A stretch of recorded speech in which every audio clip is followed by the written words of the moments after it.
Hakim-Hakim 15, Simson melawan orang Filistin. Beberapa waktu kemudian, dalam musim menuai gandum, pergilah Simson mengunjungi istrinya dengan membawa seekor anak kambing, serta berkata, "Aku mau ke kamar mendapatkan istriku, tetapi ayah perempuan itu tidak membiarkan dia masuk." Kata ayah perempuan itu, "Aku telah menyangka bahwa engkau benci sama sekali kepadanya. Sebab itu aku memberikannya kepada kawanmu. Bukankah adiknya lebih cantik daripadanya? Baiklah, kau ambil itu bagimu sebagai gantinya." Lalu kata Simson kepadanya, "Sekali ini aku tidak bersalah terhadap orang Filistin, apabila aku mendatangkan celaka kepada mereka." Maka pergilah Simson, ditangkapnya 300 anjing hutan, diambilnya obor, diikatnya ekor dengan ekor, dan ditaruhnya sebuah obor di antara tiap-tiap 2 ekor.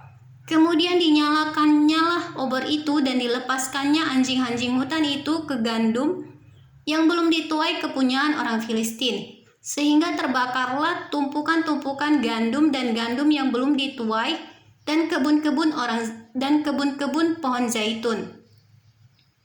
Berkatalah orang Filistin, "Siapakah yang melakukan ini?" Orang menjawab, "Simson, menantu orang Timna itu, sebab orang itu telah mengambil istri Simson dan memberikannya kepada kawannya." Kemudian pergilah orang Filistin ke sana dan membakar perempuan itu beserta ayahnya. Lalu berkatalah Simson kepada mereka, "Jika kamu berbuat demikian, sesungguhnya aku takkan berhenti sebelum aku membalaskannya kepada kamu." Dan dengan pukulan yang hebat, ia merumukkan tulang-tulang mereka. Lalu pergilah ia dan tinggal dalam gua di bukit Batu Etam. Lalu majulah orang Filistin dan berkemah di daerah Yehuda serta memencar ke Lehi. Berkatalah orang-orang Yehuda, "Mengapa kamu maju menyerang kami?" Lalu jawab mereka, "Kami maju untuk mengikat Simson dan memperlakukan dia seperti dia memperlakukan kami." Kemudian turunlah 3.000 orang dari suku Yehuda ke gua di gunung Batu Etam dan berkata kepada Simson, "Tidakkah kau ketahui bahwa orang Filistin berkuasa atas kita? Apakah juga yang telah kau perbuat terhadap kami?"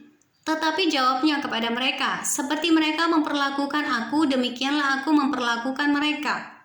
Kata mereka kepadanya, "Kami datang ke sini untuk mengikat dan menyerahkan engkau ke dalam tangan orang Filistin." Tetapi jawab Simson kepada mereka, "Bersumpahlah kepadaku bahwa kamu sendiri tidak akan menyerang aku."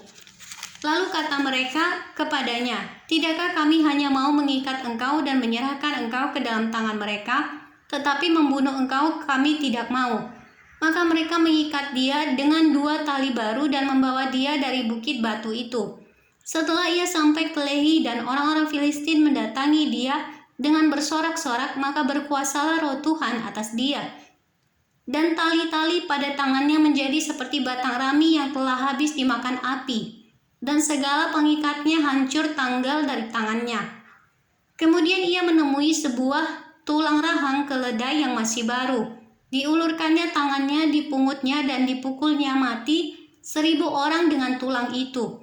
Berkatalah Simson, "Dengan rahang keledai bangsa keledai itu kuhajar, dengan rahang keledai 1.000 orang kupukul." Setelah berkata demikian, dilemparnya tulang rahang itu dari tangannya. Kemudian dinamailah tempat itu Ramat Heli. Ketika ia sangat haus, berserulah ia kepada Tuhan, "Oleh tangan hambamu ini telah kau berikan kemenangan yang besar itu. Masakan sekarang aku akan mati kehausan dan jatuh ke dalam tangan orang-orang yang tidak bersunat itu?" Kemudian Allah membelah liang batu yang di Lehi itu dan keluarlah air dari situ. Ia minum lalu menjadi kuat dan segar kembali. Sebab itu dinamailah mata air itu mata air penyeru yang sampai sekarang masih ada di Lehi.